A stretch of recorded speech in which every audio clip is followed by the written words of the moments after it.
네, 안녕하십니까?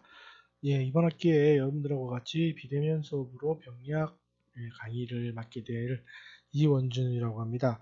제가 김천대학교에서는 강의를 이제 꽤 오래 한 것 같은데, 여러분들이 지금 이제 2학년 1학기인가요? 아마 처음 뵙게 되는데, 이게 첫 만남을 이렇게 결국은 비대면 수업으로 동영상으로 하게 돼서 뭔가 좀 유감이기도 하고 섭섭하기도 하고 하네요.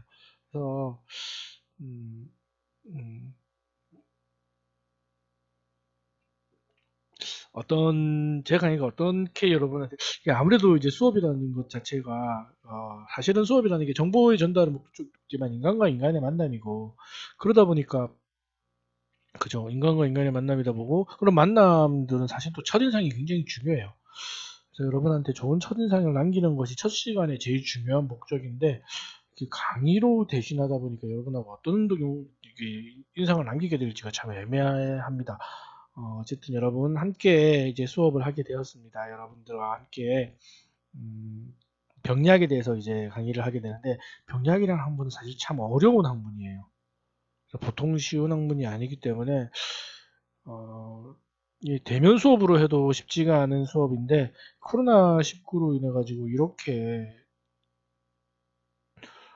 비대면 수업으로 하는 것에 있어 가지고 참 어려움이 있겠지만 여러분 세계 2차 대전 이후에 인류가 만난 최고의 지금 위기 상황이라고 하죠. 예, 지금 결코 쉬운 상황이 아닙니다. 전 세계적으로 지금 확산되는 추세에서 절대로 지금 안심할 수 있는 상황도 아니고 쉽게 멈출 수 있는 상황도 아니니만큼 여러분 길게 보고 함께 어려움을 극복해 나간다는 마음가짐으로 이 어려움을 잘 이겨냈으면 좋겠습니다. 그래서 제가 이제 이번 학기에 하게 되는 겁니다. 일단 제 이름은 네. 저는 이번 학기에 여러분들과 같이 경리학 수업을 담당하게 될 이원준이라고 합니다. 좀 기타 저와 관련된 세부적인 얘기는 대면 수업이 가능할 때 좀 해드리도록 하고요. 어, 일단 여러분 저희와 함께 이제 공부를 하게 될 병리학이라는 과목은 쉽게 말해서 병의 원인과 결과를 연구하는 학문이다 이렇게 생각하시면 돼요. 그래서 음, 저는 이제 병리학 수업을 할 때 이렇게 설명을 합니다. 여러분들이 대학교 1학년에 들어왔을 때 제일 먼저 해부학을 배우게 되고 생리학을 배우게 돼요. 그죠? 그리고 해부학과 생리학을 배우고 나서 배우는 일반 학문이 바로 병리학이다라고 생각하시면 됩니다. 자, 그러면 보통 이제 여러분 해부학과 생리학을 이제 묶어서 해부 생리학이다 이렇게 얘기를 하는데 사실은 엄밀히 해부학과 생리학은 다른 과목이에요. 가령 예를 들어서 이렇게 생각하시면 됩니다. 해부학은 어떻게 우리 몸이 어떻게 생겼냐를 배우는 게 해부학이에요. 그러면은 생리학은 뭐냐? 그렇게 생긴 우리의 몸이 어떻게 작동하느냐를 배우는 게 생리학입니다. 즉 해부학이란 건 이런 거예요. 사람이 칼을 들고 명치라고 하죠. 명치 끝에서부터 배꼽까지 칼을 들고 배를 딱 열면 안에 장기가 보입니다. 그 장기 중에서 오른쪽 위쪽에 제일 크고 시뻘건 약간 갈색 비슷한 장기가 눈에 보이는데 그 장기가 제일 커요. 그리고 약간 삼각형의 모양으로 생겼어요. 그걸 간이라고 불러요. 그러니까 여러분들 눈에 보이다시피 그냥 색깔이 붉고 크고 오른쪽에 치우쳐져 있다. 여기 이걸 이름을 간이라고 한다. 여기까지가 해부학입니다. 그럼 생리학은 뭐냐? 바로 그 간이 어떤 일을 하는가를 배우는 학문이죠. 예를 들어서 간의 기능은 해독 기능, 단백질 합성, 당 합성, 지방 대사, 요로해, 그러니까 그다음에 암모니아 생성, 담즙 생성, 적혈구 파괴 이런 것들이죠. 그죠? 그러니까 어떤 역할을 한다라는 것까지 가면은 생리학까지 간 거야. 그래서 보통 외울 때 이거는 이렇게 생겼고 이런 역할을 한다를 같이 외우기 때문에 해부 생리학이 묶여서 가는 거예요. 자, 그럼 이제 여러분 이번 학기에 배울 게 뭐냐? 병리학은 뭐냐? 그러면은 이 우리가 배운 해부학과 생리학 때 배운 이 장기가 어떻게 하면 고장이 나느냐?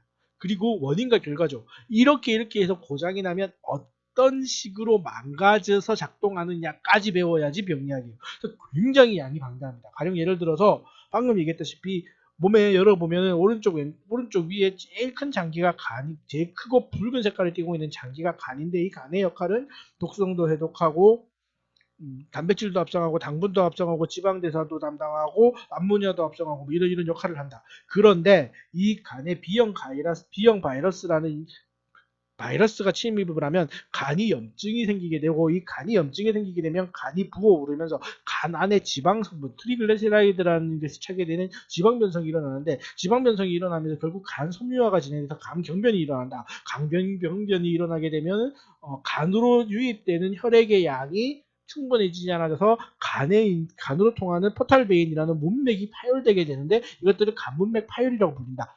까지. 즉 간이 파열되는 원인은 B형 바이러스, 술, 피로 이런 것들이 있을 수 있고, 간이 파열되는 증상은 지방 변성이 있을 수 있고, 섬유화 변성이 있을 수 있고, 간문맥 파열이 있을 수 있고, 이런 것들까지 다 외워야 되는 게 병리학입니다. 사실은 병리학을 세부적으로 가면 너무너무 양이 많아요. 그리고 병리학을 완벽하게 알게 되면 사실은 의사죠. 그러다 보니까 지금 우리가 병리학에서 집중해야 될 것들이 뭐냐라고 하면, 병의 원인을 크게 보는 것들입니다. 가령 병의 원인은 물리적인 요인이 있을 수 있고, 화학적인 요인이 있을 수도 있고, 감염이 있을 수도 있다. 이런 거.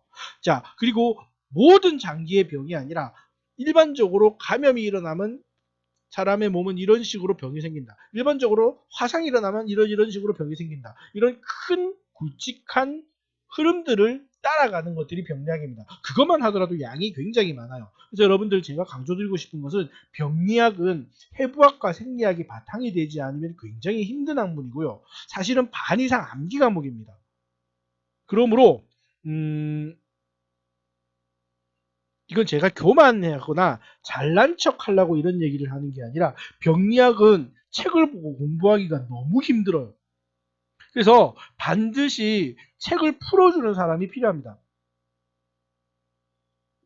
그래서 병리학을 공부할 때는요, 반드시 기억하셔야 될 게, 선생님, 그러니까 제가 병리학 수업을 진행하면서 정리해드리고 강조하고 찍어드리는 내용 위주로 공부를 하셔야 되지, 책에 나와 있는 내용을 다 공부하셔가지고는 반드시 실패할 가능성이 커요. 그만큼 내용량이 방대하기 때문에 수업들을 좀 잘 따라오시고, 특히 아무리 그래도 방송으로 수업을 시작하기 때문에 좀 어려운 감이 있겠지만은, 가능하면은 여러분 틀어놓고 딴짓 하시기보다는 수업을 꼭 좀 잘 들어주셔야 됩니다. 그리고 여러분, 제가 가능하면 여러분 미리 그 교과서를 구입하셔서, 예, 고려의학에서 발행된 기초병리학이라는 책이 있어요.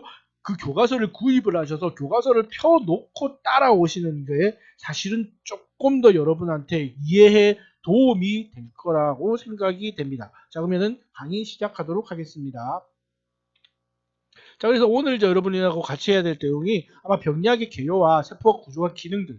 예, 아무래도 병리학의 기본적인 내용을 다뤄야 되기 때문에 세포에 대한 얘기를 안 할 수는 없어요. 하게 되는데, 아마도 이 양이 되게 방대한 데다가 유튜브를 활용해서 업로드를 해야 되기 때문에 정말 한 강의당 25분의 시간을 정말 가능하면 정도가 아니라 거의 칼같이 지키다시피 해야 돼요. 그래서 여러분 두 강의 합쳐서 50분의 시간들을 좀 지키다 보니까 아마 그렇게까지 이 1번, 2번 제가 준비한 컨텐츠까지 강의를 다 나가지는 못할 것 같습니다. 시간을 보고 제가 강의를 나가겠지만, 그리고 이 내용만 해도 여러분 사실은 정말 만만치 않은 내용들이 많이 나오기 때문에 첫 주 강의라고 여러분 편하게 생각하지 마시고 가능하면 좀 집중해서 들어주셨으면 좋겠습니다. 자, 그래서 일단 첫 번째 병리학의 개요부터 강의를 시작하도록 하겠습니다. 자, 첫 번째 병리학의 개요입니다. 자, 병리학의 개요를 알기 위해서는 먼저 병리학의 정의를 아셔야 돼요. 자, 병리학이라는 것은 무엇이냐? 병리학은 영어로 패솔로지라고 불러요. 자, 패솔로지는 파소스라고 불리는 고통, 고난, 질병이라는 뜻의 로지, 쉽게 말해서 로고스라고 불리는 이론, 논리, 학문, 이 합쳐져 있는 용어예요. 그래서 정확하게 말하면 뭐냐? 생체에 대해서 발병하는 각종 질병의 원인 및 기전, 그리고 그 결과로 인하여 변형된 병적인 형태 구조를 분석하고 종합하여 질병을 이해하고 연구하는 학문이다 라는 거죠. 사실은 병리학은 크게 두 꼭지가 있습니다. 이렇게 하면 잘못되더라 라고 하는 질병의 원인을 연구하는 것도 병리학이지만, 이렇게 잘못되면은 인체의 정상적인 조직이 이렇게 변하더라 라고 하는 그 결과, 그리고 변형된 형태의 구조, 쉽게 말해서 모양이죠. 변형된 상태까지 병리학에서 다뤄요. 그래서 병리학은 원인과 결과를 다 공부합니다. 그래서 할 게 많아요. 네. 그래서 병리학은 병을 연구하는 학문이다. 그리고 병을 연구한다는 것은 병의 원인과 그 병의 결과까지도 연구가 되는 학문이다 라는 것을 기억을 하셨으면 좋겠습니다. 자, 그래서 일단 기본적으로 병리학의 병의 발병 순서, 병이라는 것은 어떻게 생기느냐라는 가장 기본적인 얘기부터 먼저 할게요. 자, 병은 기본적으로 병리학에서 얘기하는 병은 크게 4가지 단계를 거칩니다. 모든 병이 다 그래요. 그 4가지 단계가 뭐냐? 크게 병인, 그다음에 발병 기전, 그리고 질병의 성립, 마지막으로 후유증, 이렇게 구분할 수 있습니다. 자, 병인, 발병 기전, 질병의 성립, 후유증. 자, 모든 병은 다 이렇게 설명할 수 있어요. 물론 여기서 중간중간 빠지는 단계가 있지만 이 틀을 벗어나지 않습니다. 자, 하나씩 해보자면 이런 거예요. 병인이다라고 하는 것은 그 병이 생기는 원인을 얘기해요. 병의 원인은 쉽게 말해서 사람의 몸을 손상시키는 원인과 동일한 겁니다. 여러 가지로 얘기할 수 있지만, 그래서 병의 원인은 굉장히 다양하고 병의 원인을 찾아내는 것도 어렵지만은 병의 원인이 뭔지도 모르는 경우도 꽤 많아요. 가령 예를 들어 가지고 여러분이 알만한 걸 얘기 들어보면, 자, 여러분이 제일 먼저 떠오르는 병 이러면은 아마 요즘에는 코로나 감염증이 되겠죠? 자, 여러분, 코로나19 감염증이라는 병이 있습니다. 자, 병의 원인은 뭡니까? 코로나19 바이러스죠. 또 여러분, 자주 생각나는 병의 원인이 뭐 있을까요? 여러분, 머리가 아픕니다, 교수님. 배가 아픕니다. 여러분, 이건 병이 아니에요. 증상이죠. 두통이라는 증상이에요. 복통이라는 증상입니다. 교수님, 열이 나는데 무슨 병이죠? 여러분, 최소한 김천대학교 임상병리과에서 1년의 수업을 받은 여러분들은 이런 질문을 하시면 안 되죠. 여러분, 병과 증상은 다릅니다. 그죠? 가령 예를 들어서 코로나19 감염증이라는 것은 코로나에 감염되어서 걸리는 병입니다. 근데 감염 증상은 어떻습니까? 발열, 콧물, 그 다음에 호흡기 장애, 폐렴 증상, 피로감, 이런 것들이죠. 기침. 그죠? 그래서 여러분, 증상이 있다고 병이 있는 건 아니에요. 그래서 여러분 방금 얘기했다시피 머리 아픔, 배 아픔, 열이 남, 땀이 남, 다 병이 아닙니다. 그러니까 이건 병의 원인이 없어요. 병이 아니기 때문에 그 증상일 뿐이에요. 가령 예를 들어 가지고 배가 아프다.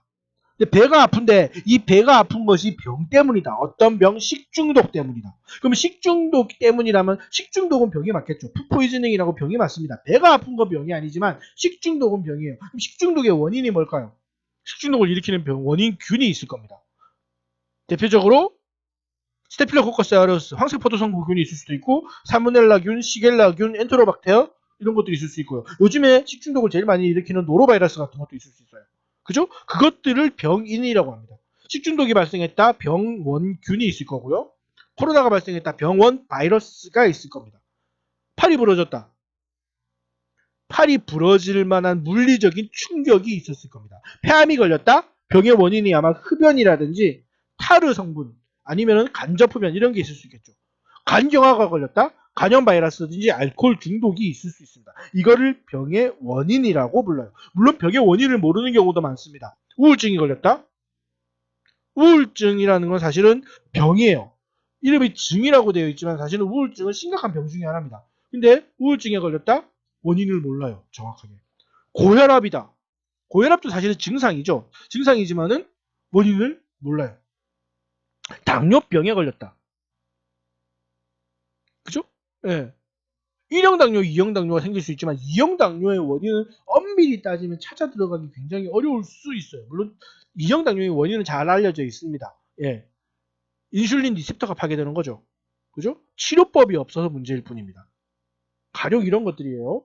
그죠? 그렇기 때문에 여러분들 병의 원인을 밝혀내지 못하고 지금 밝혀내고 있는 경우도 있겠지만은 일단 모든 병은 원인이 있습니다. 그게 첫 번째야. 이 병의 원인이 있다고 해서 그럼 병이 다 되는 거냐? 그렇진 않죠. 여러분 공기 중에는 지금 수많은 호흡기 질환을 일으키는 바이러스들이 떠돌아다니고 있습니다. 근데 여러분 그 병의 원인이 있다고 병에 걸리는 건 아니에요. 그러면 뭐가 문제냐? 병이 발병되는 기전에 걸려야 돼요. 대표적인 게 뭡니까? 병균이 침입을 한다거나 유전자가 돌연변이를 일으킨다거나 그죠? 예, 세포가 염증을 일으킨다거나 이런 경우를 얘기하는 거죠. 방금 얘기했다시피 식중독 같은 경우에는 여러분 병의 원인은 코로나로 얘기를 더 하는 게 낫겠죠. 코로나의 원인은 코로나 바이러스입니다. 근데 발병 기준은 뭡니까? 병이 침범한 겁니다. 코로나에 걸린 사람들과 같이 식사를 하면서 코로나 바이러스가 들어가 있는 코로나 바이러스랑 피부가 접촉한 다음에 그 접촉한 피부를 눈이나 입 점막에 문질렀다거나 코로나 바이러스 가지고 있는 사람이 기침을 했는데 기침의 물방울이 내 입으로 나도 모르게 들어왔다거나 여러분 물방울이 눈에 보이지 않아요. 그걸 비말 감염이라고 해요. 아니면은 비읍시의 천지라고 불리는 이상한 종교 집단 사람들이 나한테 속이고 그죠? 예. 우리 이거 유튜브구나. 함부로 얘기하면 안 되는구나. 중간에 아무튼 시계 차고 나와가지고 죄송하다고 얘기한 그분을 살아계신 성령님이라고 믿고 계신 분들이 나한테 그 사실을 속이고 나랑 접근을 했다든지, 그지? 어떤 교회에 갔더니 코로나 바이러스를 감염하는 방법이라면서 약물도 아니고 소금물을 입에 뿌려줬다든지 이런 이상한 행동을 해가지고 어쨌든 코로나 바이러스가 내 호흡기라든지 이런 점막에 닿았어. 발병 기전이 적용되는 거죠. 그럼 닿는다고 다 걸리냐? 굳이 그런 건 아닙니다. 물론 감염률이 굉장히 높아서 이놈의 코로나 바이러스는 닿는다고 거의 다 걸린다고 봐야 되지만 그렇지는 않긴 하더라도 어쨌든 내가 코로나 바이러스랑 접촉을 했다거나 이 코로나 바이러스가 접촉을 했더라도 내 점막을 통해 들어왔다는 거죠. 그럼 여러분 병의 원인이 있다고 하더라도 발병 기전을 막으면 병은 안 생겨요. 그러니까 어떻게 하면 됩니까? 제일 들어오기 쉬운 눈 점막과 코 점막과 입 점막을 가리기 위해서 안경을 쓴다거나 안경은 잘 안 막아줘요. 예, 마스크를 써서 코나 입 점막을 막던가. 예, 누가 코로나 바이러스를 묻히고 갔을 수 있으니까 코로나 바이러스가 묻었을 수 있는 모르는 물체를 만질 때에는 옷으로 만지거나 손수건을 만지거나 장갑으로 만지고 났을 때는 손을 비누로 씻어버리거나 아니면 알코올로 소독을 해버리면 되는 겁니다. 간단한 거죠. 그리고 가능하면 사람 대 사람 그 사람이 코로나 바이러스가 걸렸는지 비읍시의 천지인지 비읍시의 천지 아무튼 간에 뉴천지인지 그지? 알 턱이 없는 마당에 거기다가 그놈의 종교들은 어찌나 지의 종교들을 가리고 다니는지 모르겠습니다. 그러다 보니까 모르니 사회적 거리두기라고 사람들하고 그냥 뚝뚝 떨어져 가지고 비말이 닿지 않는 거리 내에서 생활을 하면 되는 거예요. 그러니까 여러분 강의도 못하고 이렇게 지금 하고 있잖아요. 그렇게 발병 기전을 막으면 되는 거죠. 자, 코로나 바이러스 같은 경우도 있겠지만 가령 몸에 염증이 생겼다. 식중독이 생겼다. 어떻게 하면 되는 겁니까? 식중독 균을 먹은 거지. 염증이 벌어진 거예요. 피부가 찢어졌는데 아니면 여드름을 짠다고 여드름을 짜면서 피부에 피가 났는데 그쪽으로 공기 중에 떠돌아다니는 염증을 일으키는 균이 들어갔어. 그지? 이런 것. 내가 담배를 열심히 폈는데 열심히 피다 보니까 타르랑 니코틴이 내 폐 점막에 폐혈관에 차곡차곡 쌓여서 유전자의 변이가 일어났어. 내가 요즘에 대학에 나가야 되는데 아니면 출근을 해야 되는데 자가격리하든지 자택근무하든지 동영상 비대면 강의 수업을 하고 있기 때문에 놀 일이 많아. 아침에 늦게 한 11시에 일어나도 별 문제가 없어. 그러다 보니까 밤에 술을 마셨어. 그러다 보니까 간이 알코올을 분해를 다 못했네. 알코올을 분해를 못하니까 간세포가 파괴돼가지고 간이 딱딱해졌어. 이게 발병 기전인 거예요. 자, 발병 기전이 그럼 어떻게 됩니까? 결국은 병이 되는 겁니다. 이때부터는 병이라고 부르는 겁니다. 자, 코로나19가 어떤 이유든 간에 점막에 들어왔습니다. 코로나 바이러스가 내 호흡기 점막 세포에 들어와서 자기의 유전 정보를 내 세포의 DNA, RNA 안에 집어넣고 자기의 정보를 발현시키기 시작했습니다. 병이 시작된 거죠. 콧물이 납니다. 열이 납니다. 목이 아프기 시작합니다. 피로감이 생깁니다. 폐렴 증상이 오기 시작합니다. 질병이 생겼던 겁니다. 코로나19 감염증에 걸린 거예요. 손도 씻지 않거나 확진하지 않거나 균이 자랐을지도 모르는 유통기간이 지난 음식, 혹은 요즘엔 더 무서운 게 있죠. 냉장고에 오래 넣어둔 음식, 노로바이러스 때문에 그래요. 을 먹었습니다. 균이 내 소화기 점막을 뚫고 침범해서 내 소화관 내부에서 염증을 일으켰어요. 어떻게 됩니까? 복통이 일어납니다. 소화관 내부에 삼투압이 변하면서 안으로 빨려 들어가야 될 물이 몸 안에서 대장으로 빨려 나가기 시작합니다. 대장 안이 물로 가득 차기 시작합니다. 복통이 발생하고 설사가 주룩주룩 나오고 땀이 나기 시작합니다. 식중독이 발생하는 거죠. 여드름을 짰습니다. 손을 씻지 않았습니다. 그리고 짠 부위에 피가 나고 있는데도 대충 닦고 방치했습니다. 그 안으로 균이 들어갑니다. 균이 들어가면서 그 균과 맞서 싸우기 위해서 백혈구들이 모입니다. 백혈구가 죽고 고름이 나고 그 부위에 부종과 동통 현상이 동반됩니다. 노랗게 고름이 차기 시작합니다. 종행기가 생긴 거죠.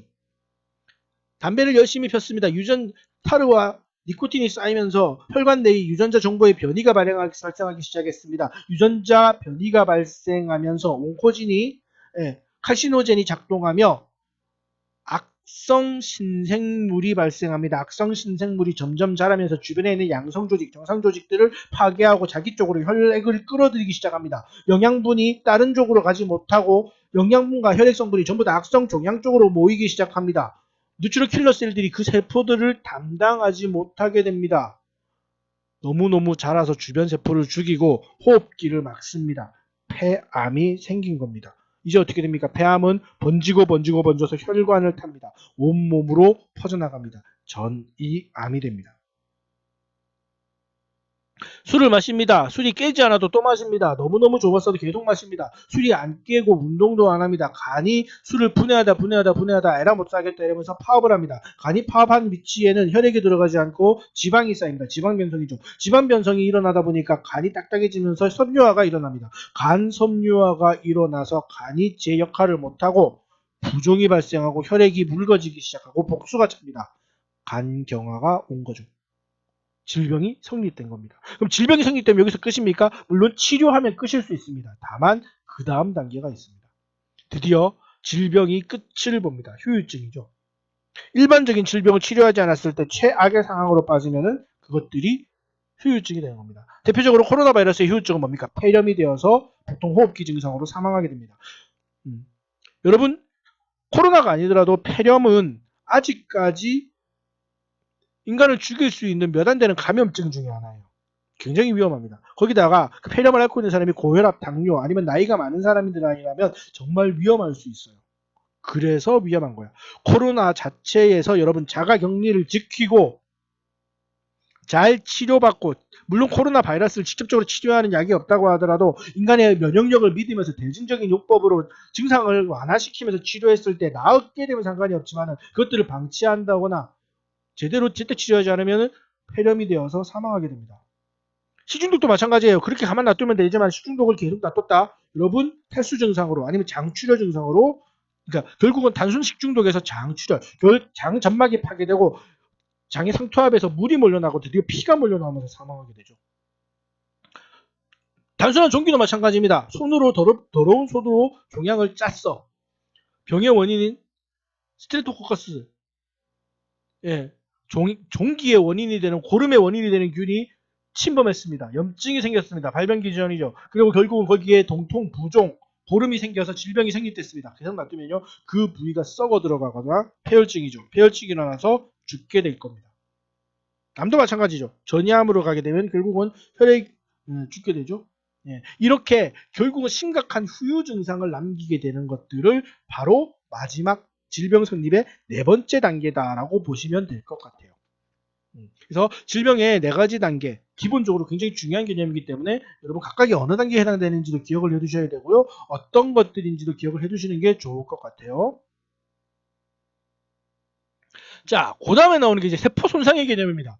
자, 드디어 되게 중요한 내용이 나오는데요. 결국은 모든 병은 세포가 손상되면서 오게 돼요. 그래서 세포 손상의 기전에 대해서 여러분들이 잘 아셔야 됩니다. 자, 기본적으로 인간이 살아가는 환경에서는 반드시 일정한 환경이 없어요. 여러분, 오늘 날씨가 내일 날씨가 똑같을 수가 없습니다. 사람은 늘 변화되는 환경에 살고요. 그게 여러분 인간의 몸에 늘 적합하지가 않아요. 사람이 살기 가장 좋은 온도는 아마 17도에서 18도겠지만은 오늘 날씨는 마이너스 10도일 수도 있고 플러스 30도일 수도 있어요. 그런 모든 환경에서 사람은 삽니다. 어떻게 하기 때문에? 인간은 적응하기 때문이에요. 그래서 어떤 이유든 간에 여러분 사람이 자극을 받으면 세포는 적응을 하게 돼 있습니다. 그죠? 그게 생명체의 놀라운 거예요. 그런데 이 자극이 너무 강합니다. 쉽게 말해서 세포가 적응할 수 있는 단계를 넘어서게 되면은 세포가 손상돼요. 일단. 그래서 첫 번째, 세포는 어떤 식으로 적응하는가를 알아야 돼요. 아니지. 세포에 자극을 주는 것들이 어떤 것들이 있는가 알아야 됩니다. 굉장히 많겠죠. 물리적인 자극, 화학적인 자극, 유전적인 자극, 미생물에 대한 자극 여러 가지가 있습니다. 그 자극이 오면 일단 세포는 적응합니다. 위축될 수도 있고 비대해질 수도 있고 단단해질 수도 있고 말라해질 수도 있어요. 그거는 적응이야. 자, 적응 상태에서 어느 정도 적응이 되면 그 적응 상태로 그냥 끝나요. 정상적인 상태로. 병이 아니야. 근데 적응이 이것보다 더 강한 자극이 오면 결국은 세포가 손상이 진행됩니다. 세포가 이렇게 망가지기 시작해요. 주로 이렇게 스웰링이라고 해서 붓게 되거나 세포막이 변성이 일어나거나 여러 가지로 망가지는 형태로 보여요. 멤브레인이 이렇게 툭툭 튀어나오거나 물이 차가지고 스웰링, 조금 부어오른다거나 마이엘린 피규어라고 해서 이런 것들이 생기기 시작합니다. 자, 세포 손상이 진행돼요. 자, 이것들이 적당히 받아들일 손상인 경우에는 결국 정상으로 리커버리 됩니다. 세포 손상은 결국 가역적인 상태에서는 적응이 돼요.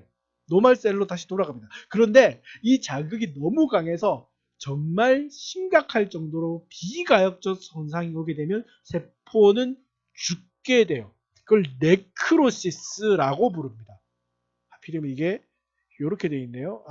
자, 조금 옮길까요? 네. 네크로시스라고 해서 괴사가 일어나요. 그러니까 세포가 죽게 돼요. 자, 세포가 죽는 경우는 크게 두 가지 종류가 있어요. 그건 좀 있으면 나오겠지만 세포가 정말 외부적인 자극으로 인해서 견딜 수 없어서 죽는 거를 괴사라고 부르고요. 자기가 손상이 일어났지만 손상이 멈췄어. 그런데 자기가 손상이 정상적으로 돌아갈 만한 상태가 아니기 때문에 스스로 죽음을 택하는 것을 자멸사라고 해요. 그래서 네크로시스랑 오토라이시스가 있는데 그거는 조금 이따 얘기를 하도록 하겠습니다. 자, 그래서 일단 첫 번째 강의가 지금 25분이 조금 2분 정도 넘었는데 잠깐 여기서 1교시 강의를 정리를 하고 바로 2교시 강의에서 만나보도록 하겠습니다. 자, 지금까지 강의 듣느라 수고하셨습니다. 2교시 강의에서 뵙도록 하겠습니다. 감사합니다.